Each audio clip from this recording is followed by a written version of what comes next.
Llegué a ese pueblo sin intención de quedarme mucho tiempo. Era un lugar apartado, rodeado de montañas y bosques densos, con calles estrechas y casas de madera que parecían detenidas en el tiempo. Desde el primer momento, algo me hizo sentir incómodo: el silencio. No el silencio normal de un pueblo pequeño, sino un silencio denso, pesado, que parecía observar cada uno de mis pasos. Los pocos habitantes que vi me miraban con ojos que no parpadeaban del todo, como si midieran cada palabra que iba a decir. Intenté preguntar por alojamiento, y todos respondieron con monosílabos. Hasta que escuché algo que me heló la sangre: un silbido. No venía de ninguna parte visible, solo flotaba en el aire, largo, frío, insistente. Al día siguiente, al intentar salir del pueblo, noté que las calles estaban vacías. No había niños jugando, no había vecinos charlando.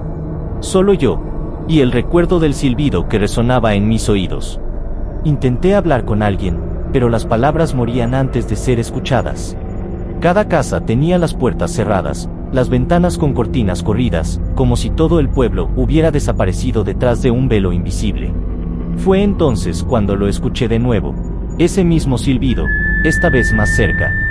Giré la cabeza y sexta una sombra moverse entre las casas, rápida, imposible de identificar.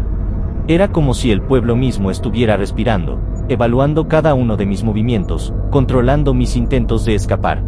Intenté conducir fuera del pueblo, pero las calles parecían cambiar de dirección. Lo que parecía una calle recta se convertía en un laberinto que me devolvía al mismo punto una y otra vez. Y cada vez que intentaba alejarme, escuchaba el silbido, primero distante, después más cercano, y finalmente alrededor mío, como un canto que recordaba que nadie sale después del primer silbido. Al caer la noche, comprendí algo aún más aterrador. Las luces de las casas se encendieron al mismo tiempo, mostrando siluetas detrás de las ventanas. Hombres, mujeres, niños. Todos mirándome, todos inmóviles, esperando. Sus ojos me seguían, pero nadie se movía. El silbido parecía venir de ellos, de algo que habitaba cada esquina, cada puerta cerrada, cada sombra al borde de la luz. Intenté esconderme en la posada, pero las paredes crujían, y en cada rincón sentía respiraciones que no eran mías. El silbido se acercaba, resonando dentro de mi cabeza, y entonces comprendí. Nadie puede salir después del primer silbido porque el pueblo se asegura de que lo recuerdes, de que lo guardes en tu mente, para que formes parte de él aunque nunca camines por sus calles de nuevo. Pasaron horas, quizás días, no lo sé. Cada intento de escapar solo me llevaba más profundo en el laberinto de calles y miradas. Cuando finalmente logré alejarme, el pueblo desapareció detrás de la niebla de la montaña. Pero el silbido me sigue hasta hoy. A veces, en el viento de la noche, lo escucho llamarme, recordándome que hay lugares donde preguntar es peligroso, y que hay pueblos donde nadie sale después del primer silbido.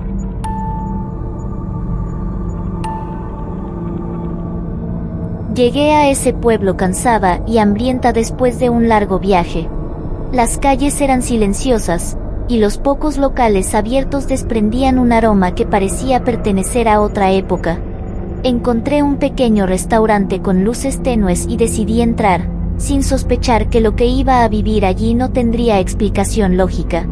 Al sentarme, un hombre mayor se acercó y, sin preguntar nada, colocó frente a mí un plato humeante.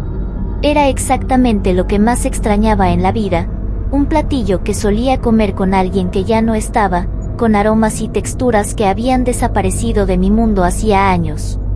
Sentí un escalofrío recorrer mi espalda.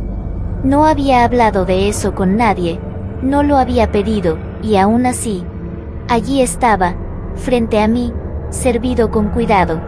Intenté sonreír y tomar los cubiertos, pero algo en el ambiente era inquietante. La luz del restaurante se volvió más tenue, las sombras se alargaban y se curvaban hacia mí. Mientras probaba la primera cucharada, noté que el sabor era exacto, pero no solo eso, había algo en el aire que me susurraba recuerdos que creía olvidados. La risa de mi infancia, aromas de cocinas que nunca volví a visitar, conversaciones que había enterrado. Todo estaba allí, vivo y tangible, Observé alrededor y vi que otros comensales también recibían platos que parecían surgir de sus propios recuerdos más íntimos. Nadie hablaba, nadie miraba al mesero, pero cada bocado parecía un puente hacia algo que el mundo había perdido o borrado. Sentí miedo. El restaurante no solo servía comida, servía memorias, deseos reprimidos. Algo que conocía demasiado bien y que no podía controlar. Intenté levantarme, salir, pero la puerta parecía más lejos de lo que estaba antes. Cada paso que daba se convertía en un laberinto silencioso. El restaurante se expandía, cambiaba de forma. Las luces parpadeaban y, de repente, escuché un susurro detrás de mí. Sabemos lo que extrañas. Sabemos lo que quieres. El plato frente a mí parecía moverse ligeramente, como si pulsara con la energía de mis recuerdos. No solo alimentaba el cuerpo, sino también los deseos y nostalgias que había guardado en secreto. Sentí una mezcla de fascinación y terror. Quería probar más, pero sabía que cada bocado me ataba un poco más a ese lugar, que me convertía en parte de su mundo extraño, donde nada era coincidencia y todo estaba registrado por el restaurante, por el mesero, por algo invisible que observaba todo. Cuando finalmente logré salir, el plato desapareció con la última sombra del local. La puerta me llevó de vuelta a la calle, normal, silenciosa, con el viento frío de la noche golpeando mi rostro.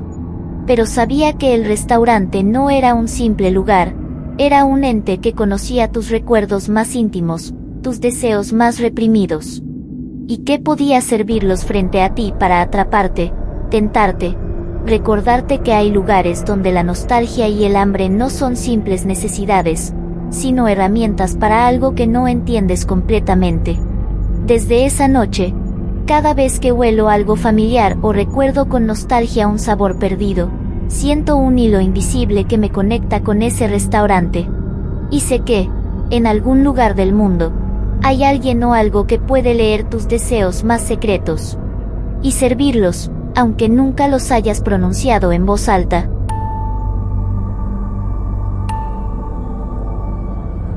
Llegué a ese pueblo una tarde lluviosa, buscando refugio y algo de comer.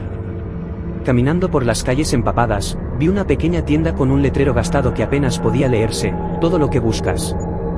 La puerta crujió al abrirse, y un olor extraño, dulce y metálico, me golpeó de inmediato. Lo que no sabía era que esa tienda no era lo que parecía, y que su dueño cambiaba cada noche, junto con la esencia del lugar. El primer dueño que vi era un hombre anciano, encorvado, con ojos que brillaban de manera inquietante.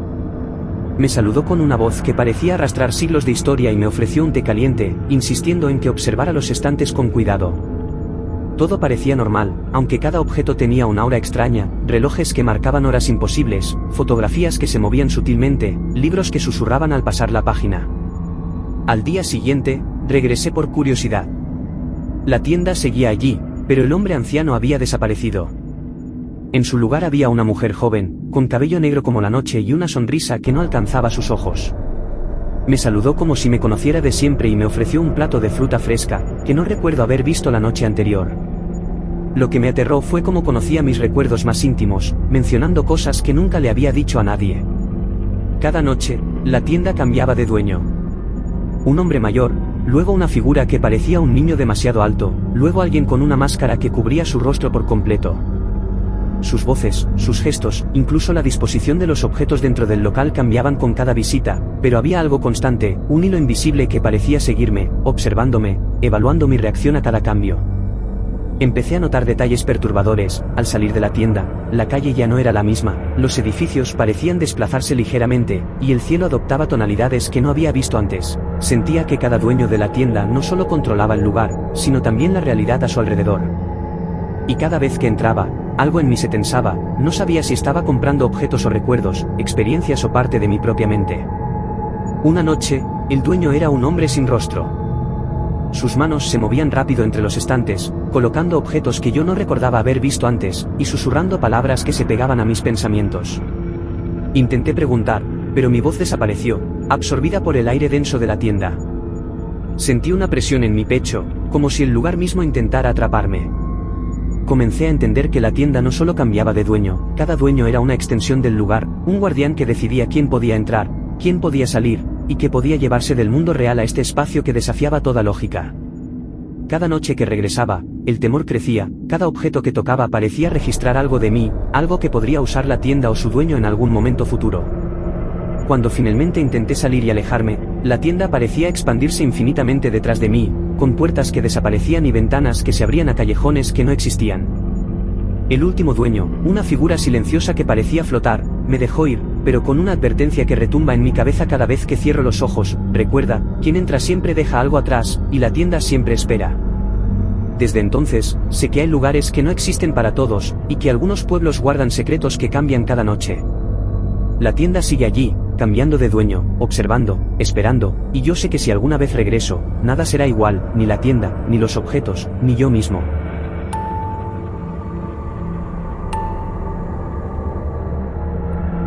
Nunca olvidaré la primera vez que tomé esa carretera. Estaba cansada, después de horas de viaje, y buscaba un atajo que me llevara fuera de aquel pueblo olvidado por los mapas. La carretera era estrecha, rodeada de árboles altos cuyas ramas parecían cerrarse sobre el camino, como si quisieran atrapar cualquier vehículo que se atreviera a pasar. Al principio, pensé que solo era un tramo rural más, hasta que comencé a notar que algo no estaba bien. Todo empezó con la sensación de déjà vu. Giraba a la izquierda y volvía a ver la misma curva, las mismas piedras y hojas caídas en la misma posición exacta. Intenté girar a la derecha, y nuevamente, las mismas señales, el mismo árbol torcido, la misma piedra marcada con musgo en forma extraña. Cada intento de alejarme me devolvía al mismo punto. Era imposible. El sol caía más rápido de lo normal, y las sombras de los árboles se alargaban de manera imposible, como si el tiempo mismo se doblara sobre esa carretera. Con cada vuelta, la sensación de ser observada crecía. Escuchaba susurros lejanos entre las hojas, crujidos de ramas que no correspondían a mi paso, y a veces, un golpe sordo detrás de mí, como si algo siguiera el coche sin ser visto. Intenté encender la radio, hablar en voz alta, incluso gritar, pero el sonido se perdía en el aire, como si la carretera absorbiera todo intento de comunicación. La noche cayó, y la carretera comenzó a transformarse lentamente. Las marcas de pintura en el asfalto desaparecían, los árboles se inclinaban de manera extraña y el cielo parecía girar sobre mí. Los faros del coche apenas iluminaban un par de metros delante, y aún así, veía figuras que desaparecían al acercarme, siluetas que me miraban desde el borde del camino, sombras que cruzaban delante del coche y volvían a desaparecer. Intenté detenerme y caminar, pero mis pies no respondían como esperaba. Cada paso me llevaba de nuevo al borde del coche, como si la carretera misma me empujara a seguir conduciendo. Sentía una presencia detrás de mí, constante, silenciosa, que no necesitaba aparecer para recordarme que estaba atrapada. La sensación de vértigo y desesperación se mezclaba con un frío que calaba los huesos, incluso dentro del coche cerrado. Finalmente comprendí algo aterrador: la carretera no era un camino para llegar a algún lugar, sino un ciclo. No importa cuántas vueltas intentaras dar, hacia donde giraras o cuánto aceleraras, siempre regresarías al mismo punto, al mismo lugar que la carretera había elegido para ti. Y esa elección no era aleatoria. La carretera tenía memoria, conciencia, y parecía disfrutar del miedo que provocaba en quienes intentaban escapar. Cuando finalmente amaneció, logré salir de la carretera por un tramo que parecía normal, pero la sensación de ser observada nunca desapareció.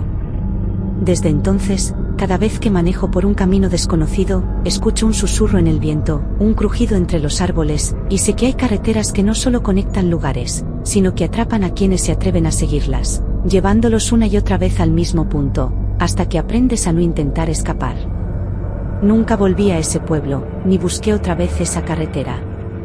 Pero a veces, en mis sueños, la veo aparecer, oscura, interminable, con los árboles inclinándose hacia mí, recordándome que hay caminos que no permiten salida, y que algunas rutas están vivas, esperando a que alguien se pierda en su ciclo sin fin.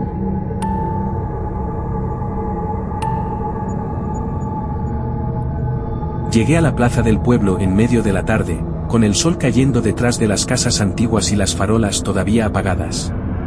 Era un lugar que, a primera vista, parecía acogedor: bancos de madera gastada, una fuente central de piedra, flores cuidadosamente arregladas. Pero había algo que me hizo detenerme de inmediato, un silencio extraño, profundo, que no estaba acompañado de vida. No había risas de niños, ni conversaciones, ni el típico sonido de pasos en adoquines antiguos. Me acerqué a la fuente y observé los bancos. Noté que siempre había una silla vacía, un espacio que nadie ocupaba nunca, como si hubiera alguien ausente. Una sensación extraña me recorrió la espalda, algo en esa plaza no era normal. Pregunté a los vecinos que caminaban a lo lejos, pero solo me miraron con ojos inexpresivos y guardaron silencio. Nadie habló, nadie reconoció el espacio vacío, como si todos supieran que debía estar allí. Conforme avanzaba la tarde, me di cuenta de un patrón perturbador. Cada vez que alguien desaparecía del pueblo, su ausencia se reflejaba en la plaza. La silla vacía crecía, un banco más quedaba sin dueño, y la sensación de que la plaza observaba se hacía más intensa. Un frío inexplicable llenó el aire, y sentí que mi respiración no era solo mía, había algo más respirando conmigo, detrás de mi nuca, siguiendo cada movimiento. Decidí quedarme un rato, intentando entender lo que pasaba. Caminé alrededor de la fuente y conté los bancos, siempre había uno más de lo que parecía necesario. Cada vez que miraba, parecía moverse ligeramente, como si la plaza misma ajustara su espacio, preparándose para alguien. Mi corazón empezó a acelerarse. Cada sombra, cada reflejo del agua de la fuente, parecía proyectar figuras que no pertenecían a nadie vivo. Al caer la noche, las farolas se encendieron, y el aire se volvió denso, cargado de un silencio que se podía cortar con un cuchillo. Entonces lo entendí, la plaza no solo registraba las ausencias, las anticipaba. Hoy podría ser mi turno. Sentí un escalofrío recorrer mi cuerpo mientras un banco vacío parecía acercarse a mí, solo un poco, lo suficiente para que notara que estaba destinado a ser ocupado. Intenté correr, alejarme de la plaza, pero mis pies se sentían pesados, y el adoquín parecía alargarse bajo ellos. Cada sombra se movía en mi periferia, susurrando mi nombre, empujándome hacia el centro de la plaza. La fuente, con su agua inmóvil, reflejaba algo que no era yo, un cuerpo que no reconocía, un reflejo de alguien que había desaparecido antes que yo. Cuando finalmente escapé, el aire frío de la noche me golpeó como un recordatorio, la plaza siempre observa, siempre espera. Cada vez que paso cerca de un pueblo olvidado, siento el mismo peso en mis hombros, el mismo escalofrío en la espalda, y sé que hay lugares donde siempre falta alguien, y que ese alguien podría ser tú, hoy, mañana, o cualquier día en que no estés prestando atención. Desde entonces, jamás miro una plaza con indiferencia. Sé que, detrás de la belleza tranquila, hay espacios que registran la ausencia, que esperan el momento exacto para reclamar a alguien, y que algunos lugares están vivos de maneras que no deberíamos intentar comprender. La plaza sigue allí, silenciosa, vacía, y siempre, siempre falta alguien.